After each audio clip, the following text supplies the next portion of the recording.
Hi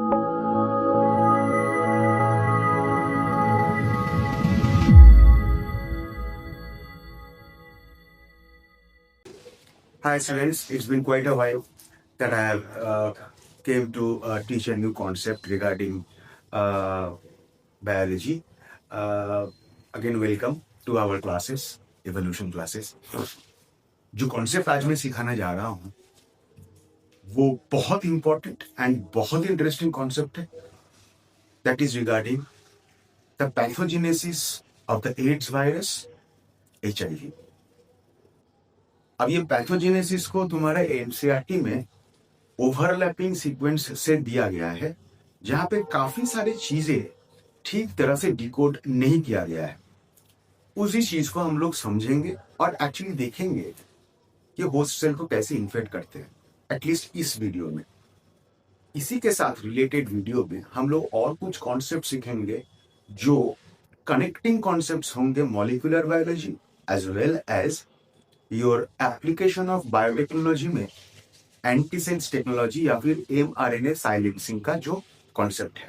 now वो इस video में नहीं बोलेंगे, नेक्स्ट वीडियो में बोलेंगे जरूर. इसी के साथ जैसे ही हम लोग एड्स वायरस या फिर HIV के बारे में बात करते हैं, जो तुम्हारा एनसीईआरटी में दिया गया है HIV इन्फेक्शन का, तो HIV-1 के ऊपर दिया गया है, HIV-2 के ऊपर दिया नहीं गया है.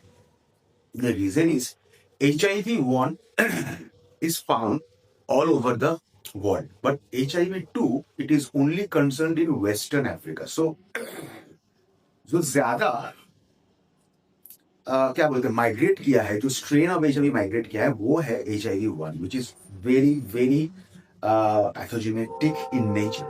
वो कैसे करके काम करते हैं according to their structure we will try to understand this thing. अब ध्यान से समझते इस चीज को. देखो यहाँ पे मैं फर्स्ट जो डायग्राम लिया हूं, यहाँ पे HIV टोटल स्ट्रक्चर को मैं समझाने का कोशिश किया. जहां पे तुम देख रहे हो कि बाहर का जो लेयर है that is the lipid layer. We all know कि it's a phospholipid bilayer HIV का अगर स्ट्रक्चर देखें. सो ये जो बाहर का जो स्ट्रक्चर देख रहे हो ये फॉस्फोलिपिड बाइलेयर है. अब इस फॉस्फोलिपिड बाइलेयर में एम्बेडेड है क्या, दो किस्म का ग्लाइकोप्रोटीन. एक है GP41 और एक है GP120. GP word itself signifies glycoprotein. तो ये जो तीन चीज हुआ है, lipid membrane, GP41 and GP120, this makes the envelope of HIV. तो envelope का तीन स्ट्रक्चर इन्वॉल्व होंगे. कौन कौन? GP41, GP120 and phospholipid bilayer of the HIV genome itself. अब उसको थोड़ा अंदर आएंगे. ये जो मैट्रिक्स है देखो N से सिग्निफाई कर दिया हूं ताकि तुम लोग को याद रहे. ये जो N से सिग्निफाई है ये है मैट्रिक्स प्रोटीन जिसका नाम है क्या? P17. क्या नाम है? This is called as the P17. Now, ये जो P17 का बात कर रहे हैं, ये P17 कैसा बोलेंगे? This is a matrix protein. 17 word किसको सिग्निफाई कर रहे हैं? It is an abrupt molecular weight. ठीक है. उसके बाद देखो इसके अंदर कैप्सिड प्रोटीन है जिसका नाम क्या है? P24. P24 this is a capsid protein. और उस कैप्सिड प्रोटीन के अंदर क्या है? दो sense positive RNA, single stranded RNA definitely, and यहां पे लिखा हूं रेस्ट इन पीस, मतलब तीन एंजाइम रहेंगे. कौन कौन? Reverse transcriptase, integrase and protease. ये तीन एंजाइम रहेंगे. अब ध्यान से समझना, तुमको शायद ये अभी समझ में ना आए, मैं बोला इसलिए मैं अलग एक लेक्चर में ये डिस्कस करूंगा. सेंस पॉजिटिव RNA का मतलब क्या है सर, और ये RNA कैसे होंगे? जो single strand RNA HIV nucleocapsid के अंदर रह रहे हैं वो कैसे होंगे? वो ऐसे होंगे कि बाबू वो ना नॉन कॉम्प्लीमेंट्री होंगे, डाइमर्स होंगे. वो क्या होंगे? डाइमर्स होंगे, non complementary with each other. पहला चीज ये याद रखने वाला चीज है. एंड सेकेंड ऑफ ऑल, ये जो टोटल स्ट्रक्चर है ये कैसे करके होस्ट सेल को फर्स्ट रिकॉग्नाइज करके बैठेंगे. ध्यान से देखो, ये जो GP120 एंड GP41 का स्ट्रक्चर बनाए हैं ये जैसे एक फंगस की तरह दिख रहा है, right? It's a trimeric form, एक फंगस की तरह दिख रहा है। देखो ठीक से अगर देखोगे ये पूरा फंगस की तरह दिख रहा है। तो पहले ये जो GP120 है जिसको बोलते हैं डॉकिंग प्रोटीन, वो GP120 फर्स्ट मैक्रोफाज को क्या करेगा? इन्फेक्ट करेगा। If I consider this is the macrophage, इसको पहले इन्फेक्ट करेगा। क्वेश्चन आएगा कि सर मैक्रोफाज क्यों, दूसरा सेल क्यों नहीं? देखो ये कोई भी CD4 पॉजिटिव सेल्स को इफेक्ट कर सकता है, ठीक है? तो ये CD4 पॉजिटिव सेल क्या है? कोई किसी के ऊपर अगर CD4 पॉजिटिव सेल रहे तो वो CD4 पॉजिटिव सेल्स कहा जा सकता है। Macrophage is one of them. T helper cells भी CD4 पॉजिटिव है। Dendritic sales under the skin वो भी CD4 पॉजिटिव है। Glial cells of the brain वो भी CD4 पॉजिटिव है। तो ये कहीं पर भी ये अटैच हो सकता है। बट द क्वेश्चन रिमेन्स कि मैक्रोफाज को ही पहले क्यों अटैक करेंगे? बिकॉज मैक्रोफाज का नंबर ज्यादा है, इसीलिए उसको पहले इफेक्ट करेंगे और वहीं पे उसका नंबर बढ़ाएंगे। इसीलिए मैक्रोफाज को बोला गया है it is the HIV factory, it is the most important thing. T helper cells को पहले इन्फेक्ट करेगा नहीं, मैक्रोफेज के बाद करेगा। सो फर्स्ट रिकॉग्निशन किसके साथ होना है? मैक्रोफाज के पास।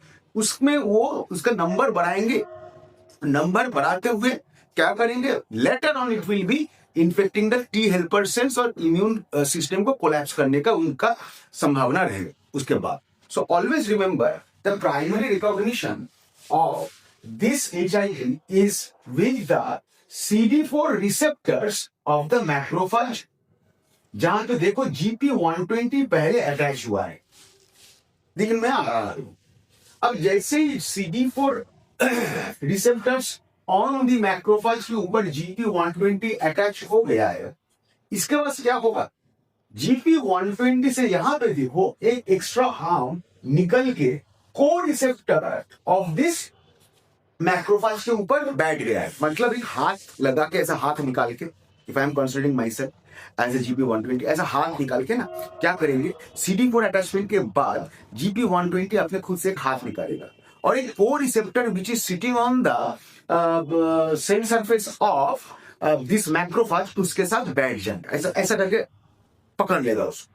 और उस को रिसेप्टर का नाम क्या है गुरु? उस को रिसेप्टर का नाम है CCR5 मैक्रोफाज में, और वही को रिसेप्टर का नाम हो जाएगा CCXR4 in case of the TH। तो देखो जैसा होता है ना, डॉकिंग क्यों बोला है? कहीं पे अगर देखो कोई जहाज आता है ना, वहां पे अपना कुछ डॉक्स डाल देते हैं वहां पे अटैचमेंट के लिए। तो वही किया है, GP120 डॉकिंग किया है इसके साथ। पहले CD4 के साथ अटैच हुआ on the surface receptor on the macrophage CD4 positive cells के साथ। उसके बाद 120 से एक हाथ निकाल के एक को रिसेप्टर के साथ वो बैठ गया। उस को रिसेप्टर का नाम क्या है गुरु? बोलो, अभी बताए CCR5। तो ये डॉकिंग हुआ कंप्लीट। अब ये जो ग्लाइकोप्रोटीन्स है GP120 एंड 41, ये ना बहुत शैतान बच्चे हैं, पता है? कभी कभी देखो ना, लड़कों में भी एक इंटेंशन रहता है कि चलो एक गर्लफ्रेंड तो मिल गया, दूसरे के साथ बैठते हैं कहीं पे। तो ये जो है ना GP120 डॉकिंग करके कोई खुश नहीं है।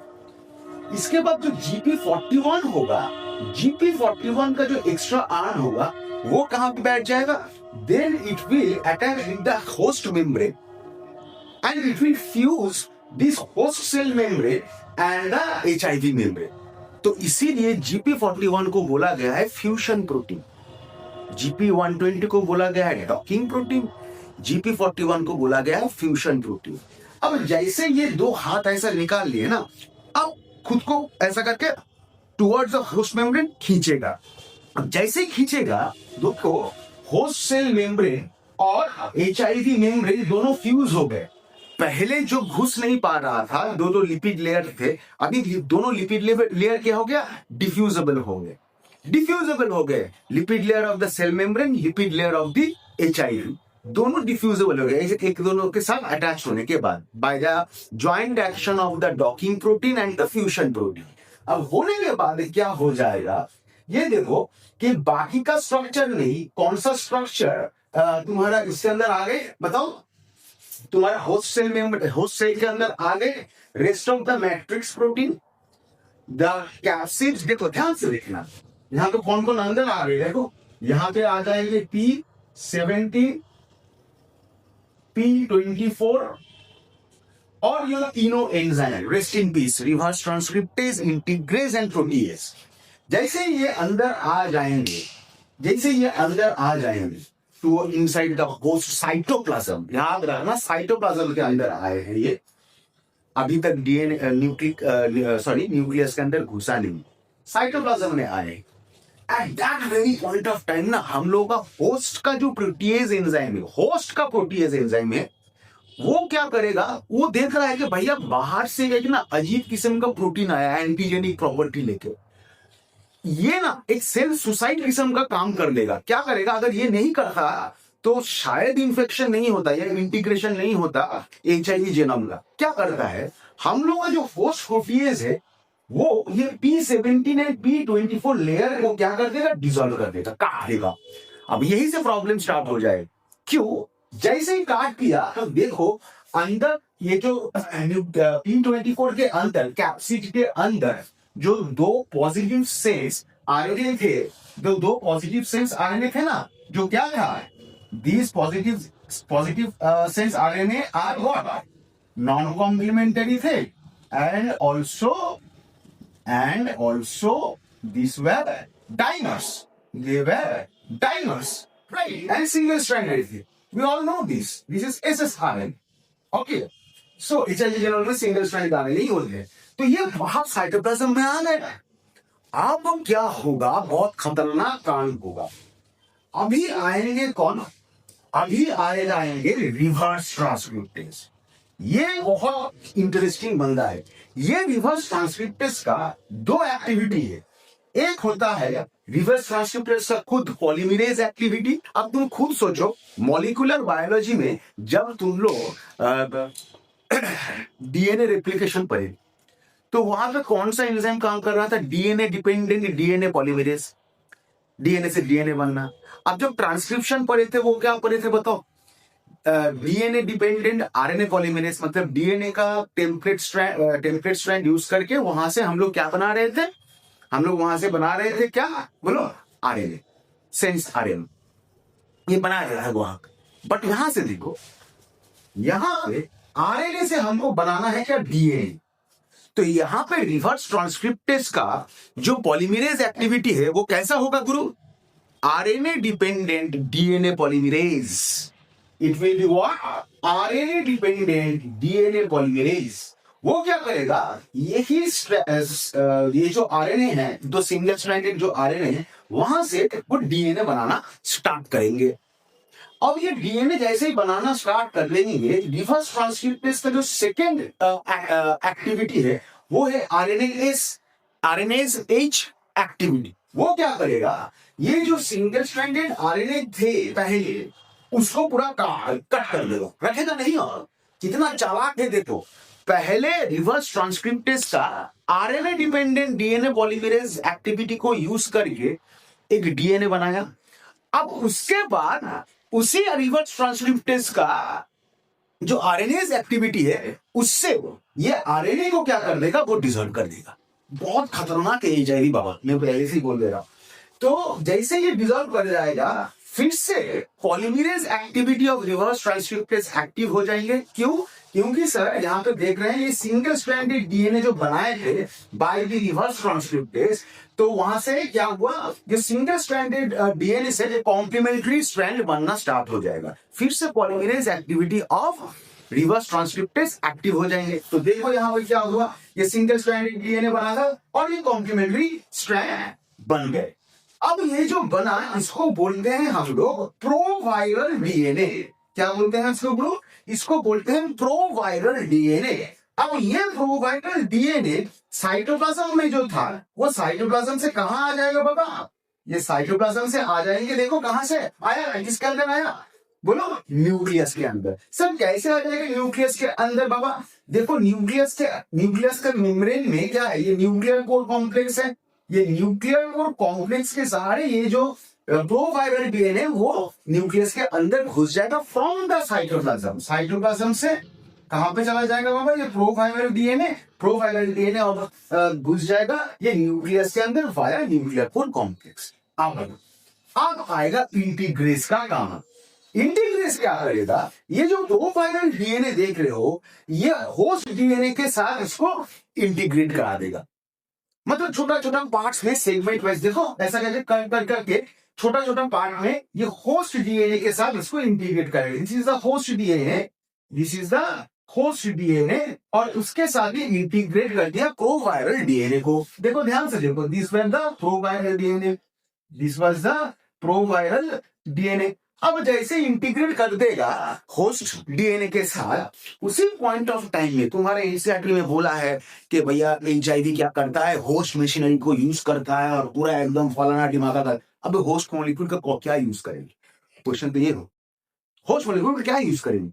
देखो ध्यान से, अब ये जो डीएनए के ऊपर ये प्रोवायरल डीएनए इंटीग्रेट किया है ऑन इंटीग्रेस एंजाइम में, second order of the enzyme which actually functions for HIV, reverse transcriptase के बाद वो है इंटीग्रेस। वो क्या करेगा? होस्ट का जो डीएनए डिपेंडेंट, ध्यान से देखो, डीएनए डिपेंडेंट डीएनए पॉलीमरेज है, उसको यूज करके क्या बनाया जाएगा? देखो वायरल डीएनए। तो होस्ट मशीनरी का पहला बॉन्ड क्या यूज किया? DNA dependent DNA polymerase. अब ये वायरल डीएनए फिर से होस्ट मॉलिक्यूल का आरएनए पॉलीमरेज 2 यूज करके वायरल एमआरएनए बना देगा by the process of transcription. अब जैसे ये वायरल एमआरएनए बना, तब क्या होगा सर? ये वायरल एमआरएनए बहुत समझ के एकदम करना। वायरल एमआरएनए जैसे बनेगा, वो होस्ट न्यूक्लियस का न्यूक्लियर पोर कॉम्प्लेक्स से साइटोप्लाज्म में आ जाएंगे। अब जैसे ही साइटोप्लाज्म में आएंगे, वहां पे साइटोप्लाज्म में कौन बैठा है? Ribosomes, host ribosomes. अब उस राइबोसोम के अंदर क्या घुस जाएगा? ये वायरल एमआरएनए। अब जैसे ही ये दो को पकड़ लो, ये राइबोसोम के अंदर क्या घुस जाएगा? ये वायरल एमआरएनए। अब जैसे ही वायरल एमआरएनए होस्ट राइबोसोम के अंदर घुस गया, उस पॉइंट ऑफ टाइम में क्या हो जाएगा? प्रोटीन बना देगा। क्या प्रोटीन बना देगा? वायरल प्रोटीन बनाएगा, डेफिनेटली वायरल प्रोटीन बनाएगा, बट अभी भी वो फंक्शनल नहीं है। ये जो स्ट्रक्चरल प्रोटीन बोले हैं, ये है viral protein, but these are still not functional. क्यों? क्योंकि ये बड़ा बड़ा सेगमेंट ऑफ प्रोटीन है, उसको काटने का काम करेगा third enzyme which is present in the P24 capsid wall, that is the protease। ये बड़ा बड़ा segment of the structural protein को काट के फंक्शनल प्रोटीन बना देगा। अब ये फंक्शनल प्रोटीन इतना नंबर में हो जाएगा ना, तो सेल मेम्ब्रेन के ऊपर प्रेशर क्रिएट करेगा ऑफ द होस्ट सेल। अब प्रेशर क्रिएट करने के बाद क्या हो जाएगा गुरु? होस्ट सेल क्या हो जाएगा? लाइसिस हो जाएगा, फट जाएगा। अब फटने के बाद यही फंक्शनल प्रोटीन बाहर आ जाएगा। उसके पास दो ऑप्शंस रहेंगे, आइदर वो नया प्रोटीन खुद के लिए जनरेट करेगा, मतलब वही मैट्रिक्स प्रोटीन जनरेट करेगा, ठीक है, ग्लाइकोप्रोटीन्स जनरेट करेंगे, फिर तुम्हारा P24 जनरेट करेंगे, या फिर नया सेल को वो इन्फेक्ट कर देंगे, कोई और CD4 पॉजिटिव को सेल को इन्फेक्ट कर देंगे।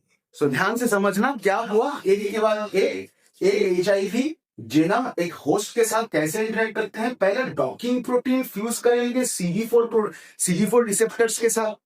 अब वो डॉकिंग प्रोटीन के साथ जो GP120 है वो क्या है? साइड आर्म निकालेगा, और को रिसेप्टर ऑफ द मैक्रोफेज अगर है, मैक्रोफेज का को रिसेप्टर का नाम क्या है? CCR5, उसके साथ फ्यूज करेंगे।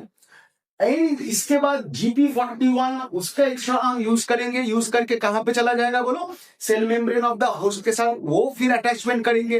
तो दो अटैचमेंट के बाद फ्यूजन प्रोटीन बोलेंगे इस चीज को, GP41 को। अब ये दो प्रोटीन जैसे ही होस्ट सेल के साथ ऐसा करके पकड़ लिया, दोनों करीब आ जाएंगे और दोनों मेम्ब्रेन डिफ्यूजिबल हो जाएंगे। This is the cell membrane of virus, and this is the cell membrane of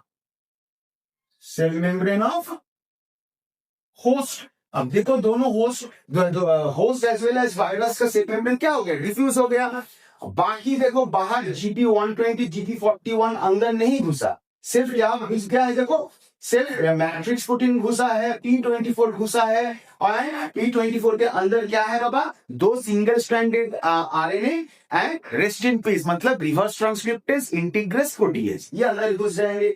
जैसे घुस जाएंगे तब क्या होगा, होस्ट का जो प्रोटीएज है वो क्या करेगा, ये सब P17 बोलो P24 बोलो, इन सब को क्या कर देंगे, डाइजेस्ट कर देंगे। ये देखो ना, ये जो host digest the HIV proteins, specifically वो काम करेंगे P24 के ऊपर, स्पेसिफिकली काम करेंगे किसके ऊपर, P24 के ऊपर। जैसे ही डाइजेस्ट कर देंगे तो P24 के अंदर क्या होगा, P24 के अंदर जो 2 non complementary dimer single stranded RNA है वो निकल आएंगे, एंड रेस्ट इन पीस भी निकल आएंगे, 3 एंजाइम निकल आएंगे। जैसे निकल आए जो पहला वन करेगा काम करेगा रिवर्स ट्रांसक्रिप्टेज। रिवर्स ट्रांसक्रिप्टेज कैसा काम करेगा, रिवर्स ट्रांसक्रिप्टेज RNA का यूज करके DNA बनाएंगे, खुद का RNA का यूज करके DNA बनाएंगे, खुद का RNA को यूज करके रिवर्स ट्रांसक्रिप्टेज अगर DNA बना रहे हैं, so this is called, this part of the action by the reverse transcriptase is called as RNA dependent DNA polymerase. अब जब वो बना लेगा, इसका सेकेंड ऑर्डर ऑफ एंजाइम कौन आएंगे, रिवर्स ट्रांसक्रिप्टेज का सेकेंड पार्ट कौन आएंगे बाबा, सेकेंड पार्ट आएंगे RNase H। RNase H क्या करेगा, ये सब RNA को क्या करेगा, डिसॉल्व कर देगा। जैसे डिसॉल्व कर देगा तो ये जो DNA रिवर्स ट्रांसक्रिप्टेज का पॉलीमरेज एक्टिविटी से बना था, अभी वही रिवर्स ट्रांसक्रिप्टेज का पॉलीमरेज है, इसका कॉम्प्लीमेंट्री DNA स्ट्रैंड बना देंगे। अब जैसे ये कॉम्प्लीमेंट्री DNA स्ट्रैंड बना लेंगे तब उसको हम लोग बोल देंगे क्या, प्रोवायरल DNA। अब इस प्रोवायरल DNA क्या करेगा, न्यूक्लियर पोर्ट कॉम्प्लेक्स के सहारे से न्यूक्लियस ऑफ द होस्ट के अंदर घुस जाएंगे। घुसने के बाद इंटीग्रेट्स क्या, इंटीग्रेस एंजाइम क्या करेगा, ये जो प्रोवायरल DNA है वो उसको होस्ट DNA के साथ क्या कर देगा, इंटीग्रेट कर देंगे, छोटा छोटा सेगमेंट्स में, स्मॉल पीसेस। अब ये क्या करेंगे, ये प्रोवायरल DNA होस्ट DNA का जो DNA डिपेंडेंट DNA पॉलीमरेज है उसको यूज करके क्या बना देगा बाबा, वायरल DNA। ये वायरल DNA फिर से होस्ट का RNA पॉलीमरेज 2 एंजाइम यूज करके क्या बना देगा, वायरल mRNA होगा। वो कैसा क्या करेगा, इसका मतलब ट्रांसक्रिप्शन करा देगा by using the host machine. अब ये वायरल mRNA क्या करेगा, सेम न्यूक्लियर पोर्ट कॉम्प्लेक्स से बाहर आके कहां तो घुस जाएगा, कहां तो घुस जाएगा, राइबोसोम, साइटोप्लाज्म में जो राइबोसोम है उसके अंदर फिर से घुस जाएंगे। घुस के क्या बना देगा, स्ट्रक्चरल प्रोटीन, जो बड़ा प्रोटीन्स होते हैं। अब ये बड़ा प्रोटीन स्ट्रक्चरल प्रोटीन को क्या बनाएगा, वायरल प्रोटीन, मतलब ट्रांसलेशन कंप्लीट कर दिया। यहाँ पे देखो होस्ट मशीनरी को यूज करके ट्रांसलेशन भी कंप्लीट कर लिए। अब जब ये protease enzyme, the last order of the enzyme in the HIV है ना, वो क्या करेगा, ये स्ट्रक्चरल प्रोटीन को छोटा छोटा टुकड़े में डिवाइड कर देंगे, तब वो हो जाएगा फंक्शनल प्रोटीन। अब ये फंक्शनल प्रोटीन इतना ज्यादा हो जाएगा, होस्ट सेल मेम्ब्रेन के ऊपर क्या कर रहा है, बहुत ज्यादा प्रेशर दे रहा है, होस्ट सेल मेम्ब्रेन रप्चर कर गया, वो वायरल प्रोटीन बाहर आ गए। अब जैसे ही होस्ट सेल मेम्ब्रेन से बाहर आ जाएगा, उसके पास 2 ऑप्शन है। क्या सर, पहला ऑप्शन हो जाएगा क्या, मेक न्यू प्रोटीन्स, नया प्रोटीन्स खुद के लिए बनाएगा, न्यू वायरल प्रोटीन्स खुद के लिए बनाएगा। एंड दूसरा, वो नया CD4 पॉजिटिव सेल्स को ढूंढेगा। वो कौन होगा, सेकेंड ऑर्डर अगर इन्फेक्ट करना पड़ेगा तो बोलो करेगा। ये अगर मैक्रोफेज में हुआ तो सेकेंड ऑर्डर इन्फेक्शन किसके पास जाएगा, T हेल्पर सेल्स के पास जाएगा और उसको इन्फेक्ट करेगा, जहां पे इम्यून सिस्टम्स काफी कोलैप्स हो जाएंगे। So this is the whole thing of the pathogenesis regarding HIV genome which is causing AIDS. यहाँ मैं सिर्फ मेरी पैथोजेनेसिस दिखाया हूँ, कैसे करके वो इन्फेक्शन होते हैं, कौन कौन सा प्रोटीन इन्वॉल्व होते हैं और कैसे करके होते हैं, what are the steps involve in it. मैं क्या करूंगा, इसके बाद ये डायग्राम के बाद, ये चीज के बाद हम ये बताएंगे कि कौन कौन से जीन्स इन्वॉल्व होते हैं कि ये सब प्रोटीन्स बनाने के लिए, एंड ऑल दीज एंजाइम्स ये बनाने के लिए, एंड ऑल्सो सेंस एंटीसेंस का कॉन्सेप्ट में थोड़ा बताऊंगा, क्योंकि वही कॉन्सेप्ट तुमको एंटीसेंस mRNA टेक्नोलॉजी में तुमको लग जाएगा। और तुमको अगर ये बोलते सेंस, ये याद रख लेना, कोई भी सेंस RNA होता है ना, वो खुद सक्षम होते हैं डायरेक्टली प्रोटीन सिंथेसिस करने के लिए, सेंस पॉजिटिव। तो तुम्हारे दिमाग में अभी आ जाएगा, मैं क्वेश्चन छोड़ के जा रहा हूँ, तुम्हारे दिमाग में आ गया ऐसे सर सेंस पॉजिटिव आरएनए तो HIV जीनोम के अंदर ही है ना, दो अलग अलग नॉन कॉम्प्लीमेंट्री, तो वो कहाँ डायरेक्टली प्रोटीन बना रहा है, वो तो घुमा के प्रोटीन बना रहा है। That's my point. क्यों कर रहा है ये, दैट इज मीन, क्यों कर रहा है, राइट? तो अगर बोलते कि सेंस नेगेटिव अगर होता है वो डायरेक्टली प्रोटीन सिंथेसिस नहीं कर पाएंगे, ये तो पता है, लेकिन सेंस पॉजिटिव कर सकता है। बट अगर सेंस पॉजिटिव आरएनए तुम्हारा HIV जीनोम के अंदर है तो वो डायरेक्ट सिंथेसिस ऑफ प्रोटीन सक्षम होते हुए भी उल्टा रूट क्यों ले रहा है? पहले आरएनए से डीएनए क्यों बना रहा है, डीएनए से फिर उसका कॉपीज बना के फिर क्यों उसका एमआरएनए बना के फिर ट्रांसलेशन कर रहा है होस्ट मशीनरी को यूज करके? इज अ क्लासिक क्वेश्चन, इसके बारे में हम बताएंगे। ये अगर पिक्चर और डायग्राम जरूरत है तो इसका तुम एक स्नैप ले लो, it is going to be very important. Pathogenesis का हर एक पॉइंट को हम यहाँ पे बोले, याद रखना मैक्रोफाज पहले इफेक्ट होंगे because the number of the macrophage is more. CD4 positive cells किसको बोलेंगे सर? जिसके ऊपर CD4 रिसेप्टर्स प्रेजेंट रहेंगे वही CD4 पॉजिटिव सेल्स होते हैं, राइट? को रिसेप्टर्स किसको बोलेंगे? मैक्रोफाज का हिसाब से को रिसेप्टर होंगे CCR5, और अगर वही टी हेल्पर सेल्स है तो वह है क्या? CCXR4। ये चीजें याद रखना। कोई भी दिक्कत होता है इस चीज में, कोई चीज को समझने में, तो डायरेक्टली ये जब पोस्ट होंगे तुम्हारा इसमें यूट्यूब में, तो वहां पे डायरेक्ट क्वेश्चन पूछना क्या है। मुझे नहीं लगेगा कि शायद जरूरत होगा, अगर ध्यान से सुन के ये नोट बना रहे होंगे तो। एंड सेकेंड ऑफ ऑल, इसी के साथ रिलेटेड और एक वीडियो एड्स, जो एड्स से ही हम लोग मॉलिक्यूलर बायोलॉजी के कुछ टेक्निक सीख लेंगे एंड mRNA साइलेंसिंग भी सीख लेंगे। और इससे बहुत इंपॉर्टेंट है, क्वेश्चन में और एक छोड़ के जाता हूं, वो है कि कहाँ कहाँ हम लोग रेट्रोवायरल थेरेपी कर सकते हैं। बुद्धि लगा के बोलना, इसी में आंसर, इसी में आंसर है। रेट्रोवायरल थेरेपी कहाँ कर सकते हैं, और हम क्यों अभी तक एड्स के लिए या HIV वायरस के लिए हम लोग वैक्सीन डेवलप क्यों नहीं कर पाए। So that will be it. It's a very important concept regarding your NEET as well as different exams. Go through it properly before taking the note. Listen to what I was saying, then go for it. Okay? Thank you. And you keep on pushing hard. Exams are nearby. And take the click if it is required for you. May God bless you.